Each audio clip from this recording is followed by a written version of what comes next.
So we're on our way up to Hunter Mountain. We're gonna talk to some ski slope operators and a couple other folks.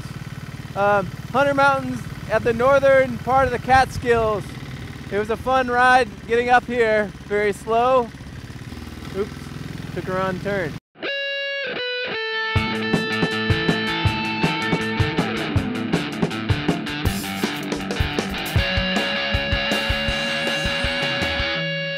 I'm Russ Colton. We're at Hunter Mountain in the beautiful Catskills. Our winter business is our prime business, but we continue to evolve and the business is growing into more non-ski season events. We do a big destination wedding business, conference business, concerts. The last 2 winters have probably been our latest opening. We didn't open until the first week in December, which was the latest opening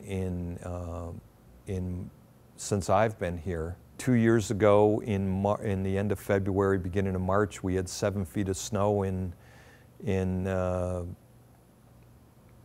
5 days. And you know, last year, I think we only had 46 inches of total natural snow for the entire season, of which 26 inches came in October. Some people that we've talked to have suggested that the strange weather patterns over the last few years is related to climate change.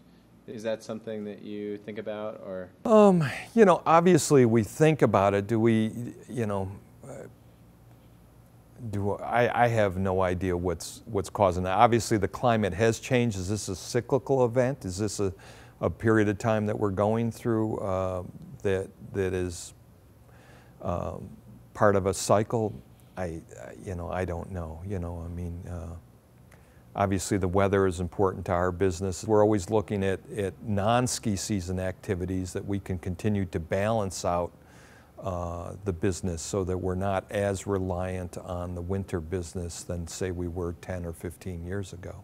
You said that climate change is happening in some form. Do you think that humans have anything to do with it? I don't know that.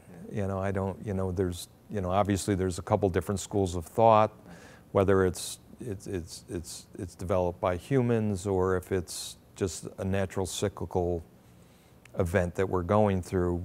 All I know is the climate has been changing or appears to be changing. What its causes, it'd be only speculation on my part. Mm-hmm.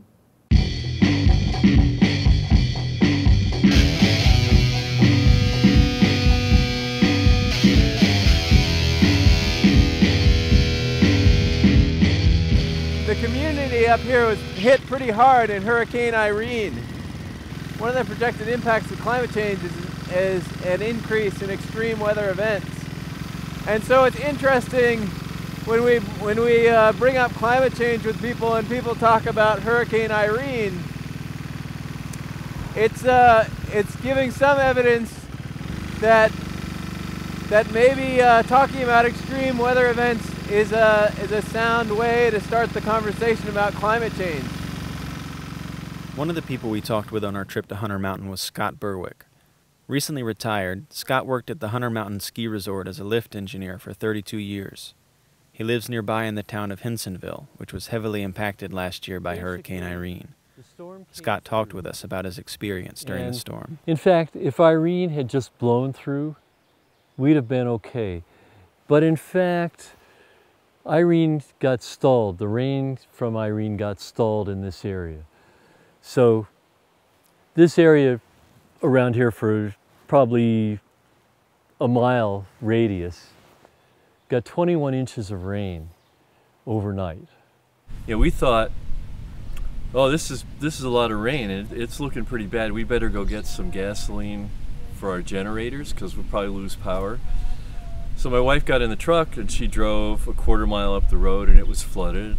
She drove a quarter mile the other direction and it was flooded. So we couldn't get out from our house.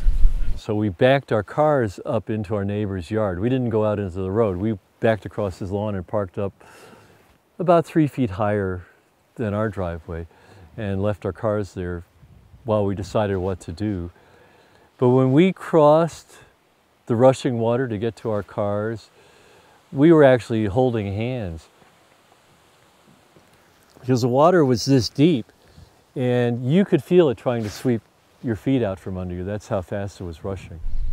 The toughest thing was my neighbor across the street kept calling to me, but he couldn't hear anything over the noise of the rushing water. And finally we figured out, all right, we've got to do something to get them out of that house. And while we were on the phone with 911, calling from our cell phones, the house picked up off its foundation and floated down the river.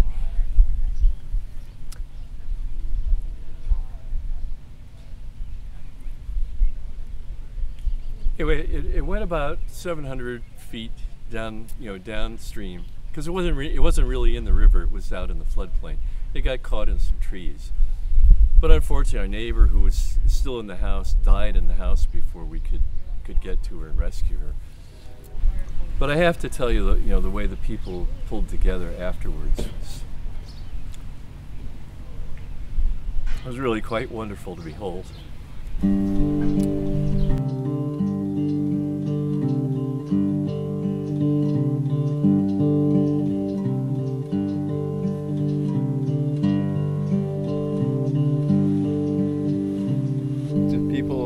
Talk about those events in reference to climate change at all? Probably not. Yeah. I live in a community of hard workers. They're mostly, they're either carpenters or truck drivers or farmers, landscapers, folks like that, and they mostly live in an adversarial relationship with the climate. They're beginning to figure out that the way the climate is changing right now, that 500-year flood, we could have another one next year. It's not going to be 500 years before we get that flood. Mm-hmm. And I think, actually, if we look back the last 10 years, in the last 10 years, we've had 300-year floods and 450-year floods, something like that. There's a lot in our culture that is making it hard for us to adapt to climate change, to be more efficient in our use of energy. I think most people think, well, it's either, it's up to Exxon, or it's up to the governor, or it's up to the president. And I think most people recognize that we're not getting much help from that direction.